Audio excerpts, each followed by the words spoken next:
The Haunted Mansion. Created by Luke A. Mason. Chapter 1, New York City. In New York City lived a young man named Trevor. Trevor is always outgoing and loved adventures.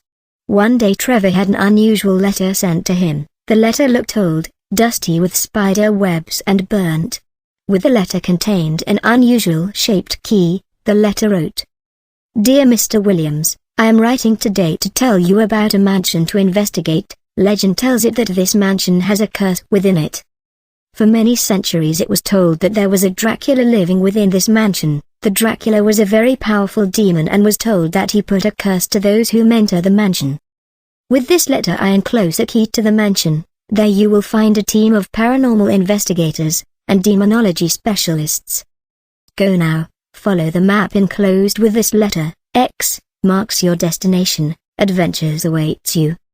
So Trevor Williams packed his traveling bag full of investigation equipment and off he went, to catch a train from New York City to Transylvania City. Meanwhile in New York City, Trevor noticed an old tramp-looking man selling books. The tramp sold unusual books, and so Trevor spotted a book that interested him. The book looked old, black and torn with bronze edges. The edges of the book had an interesting pattern. The book was called The Black Book of Spells for Demonology and Paranormal Activity. Trevor bought that book from the old tramp, then he went to the train station and started his traveling on the way to Transylvania City. Chapter 2, Transylvania City Arrival. When Trevor has arrived to Transylvania City, he was amazed on the look of the place. The city was huge, old and full of legendary stories.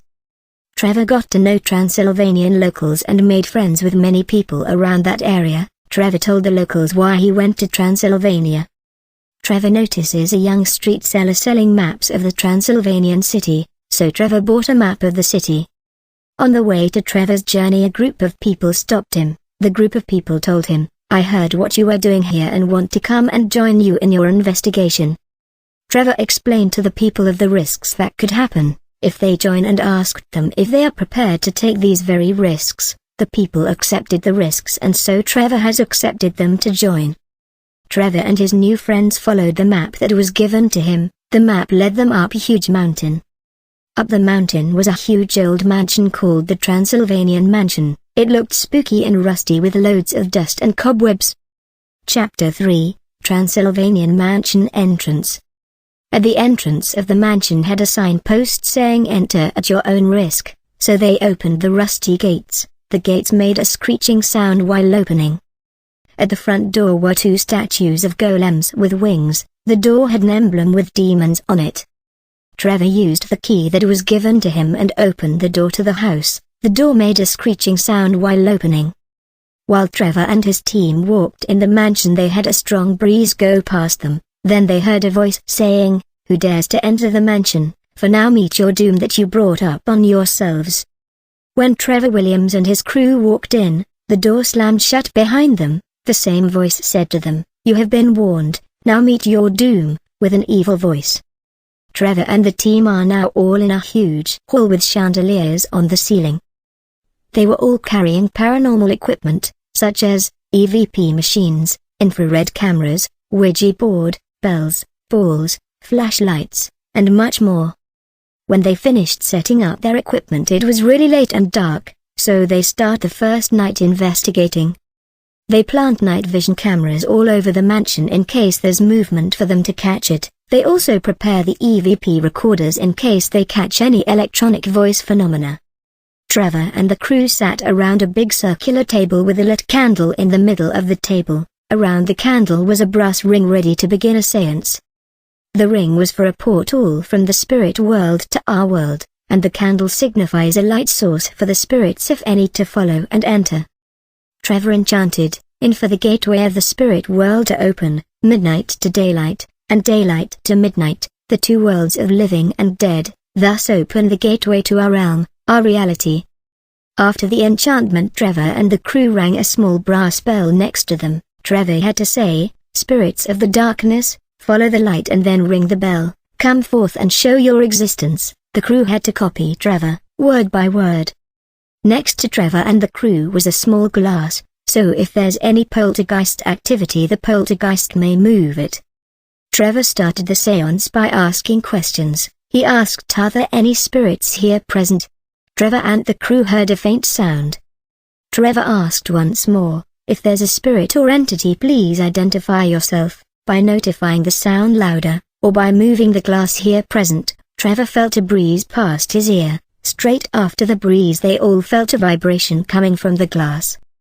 Once again Trevor asked, if there's a spirit or entity here present please try and move the glass. One of the crew members felt lightheaded and sick and fainted. He couldn't move a muscle, apart from his speech which had said in an angry way, get out, get out.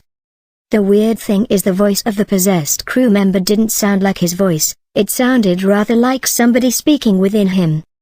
Trevor tried to bring the possessed around. He enchanted the recovery spell in an ancient tongue language.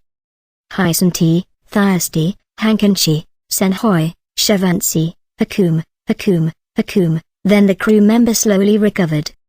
Trevor asked the possessed crew member if he remembered anything that he said. The crew member that was possessed had no knowledge of what he said, neither he remembered that he was ill. Back at the seance table, with the recovered crew member, Trevor said to the entity, that's good, now please move the glass for us. The glass started to vibrate more violently, the candle light blew out quickly and the table and chairs lifted off the floor. The glass threw itself across the table and into the wall with great force, breaking the glass on impact, and then everything went back to normal. Trevor heard a whisper calling to him and felt a breeze going past him. The whisper sounded like go now before it's too late. One of the crew members heard footsteps coming from upstairs, so Trevor asked two of the members to go upstairs with an EVP machine and infrared camera. While the two crew members head upstairs, one of the members spot a male-like figure on top of the floor balcony. The figure looked as if it was staring at the two crew members. It floated through the balcony and vanished. After the figure vanished they felt a cold breeze past them. They go to the balcony where they spotted the figure to investigate it. The two crew members on the balcony felt dizzy. They then spot a light coming from a room across the balcony. After the crew member noticed the light, they called down to the rest of the team, so they all gathered up ready to go in the room to investigate the light. When Trevor opened the door to the room, the door made a screeching sound. Trevor and the crew go inside the room and it was empty, apart from cobwebs, an old-fashioned makeup desk with a mirror, and an old squeaky king-sized bed. Chapter 4, the next morning. Day strikes and it's 7:30 a.m. The crew members gather all the equipment and go to an analysis base to view the videos and EVP machines to see if they have caught any unnatural behavior or entity. While they went back to the video, they have noticed a number of strange stuff going on, such as when they started the seance, they noticed before the crew member got possessed a faint black figure stood next to him. While they were listening to the EVP machines, they do hear a young female's voice whispering, "Help, help please," while crying. Now Trevor and the crew knew the place had some kind of entity, and so they went back to the mansion to finish their work. So they traveled back to the mansion to finish their work. Chapter 5, Back in the Mansion. When they arrive at the mansion, it was 7 p.m. Things got from bad to worse. Weather got more violent, with thunderstorms, loud thunder and lightning. At 7:35 p.m. Trevor hears a spooky voice. The voice whispered to him, "I warned you, and you are back, now meet your doom." Trevor and the team notice the entrance to the front door was open, so they go past the front gates. When they reach the front door entrance, the door slams shut. Trevor hears the same spooky voice whispering to him, "I will not let you in, keep out, or else meet your doom." After Trevor hears the voice, the storm stops, so they all go around the back of the mansion to check if there is another way into the mansion. Behind the mansion they spot a locked cellar. The lock looked old, dusty and rusty. Trevor thought to himself, there must be a way to open this cellar, there must be a key to open it. So they all were looking around to find a key to the cellar. One of the members of the team had spotted an old graveyard. One of the gravestones from the graveyard was different. It was bigger, made of brass, and looked older. The gravestone had writing on it. It read, "Count Dragon, Lord and Master of Transylvania, Mansion, born 1630, rest in peace 1720." The team member that spotted the graveyard called the rest of the team to check it out. Trevor had a plan. He thought, what if they dug up the stone to see if the Count kept the key to the cellar with him? So Trevor looked for a shovel to dig up the Count's gravestone. He searched and searched. He then spots an old rusty shed. Trevor noticed the shed was opened, so he walked in. It was old and dusty. Trevor soon spots an old rusty shovel and tries to go out, but the shed door slams shut on him. Trevor hears a voice talking to him. The voice said, "I know what you are doing, and it wouldn't be advisable if you want to live." Soon after the voice, Trevor felt a cold breeze go past him. Trevor then remembered the book he had bought and had a plan to escape. He thought maybe there is a spell that would open the shed door. Trevor searches for the book that he was carrying in his backpack. He turns page after page, and found one spell that opens new doorways.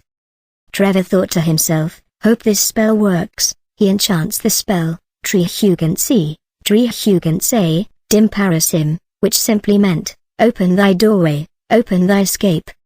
After the spell, everything lit up. It was really bright, and then the lighting went back to normal. Trevor finds a hole on the shed's door, so he escapes with a shovel in one hand, and his book in the other.